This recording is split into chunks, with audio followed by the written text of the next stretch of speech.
Maupay kan malipay nga adlaw sa mga kasing-kasing mga kalbalignon.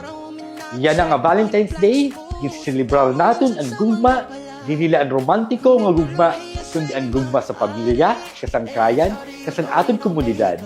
Para sa aton mga pamilya ng kasangkayan, salamat sa padayon nga suporta ng paghigugma. Para sa mga magka-partner, hinaot magpadayon yan magtubo ang iyong gugma nga puno sa respeto kan pagsinabtanay. Para sa aton mga single na kalbayognon, hinumdumi ang gugma, nagtikang sa kasing-kasing, nga sa kamaupay nga aton ginbabahin. Como usa nga Vice Mayor, nagpapasalamat ako sa iyo nga tanan, sa iyo bayanihan, pagbuligay, nga pagkamaluluyon, nga nagpapamigon sa Calbayog City. Malipayon nga Valentine's Day sa iyo nga tanan, magpadayon kita sa pagigugma, kay ang gugma maong kusog sa aton syudad.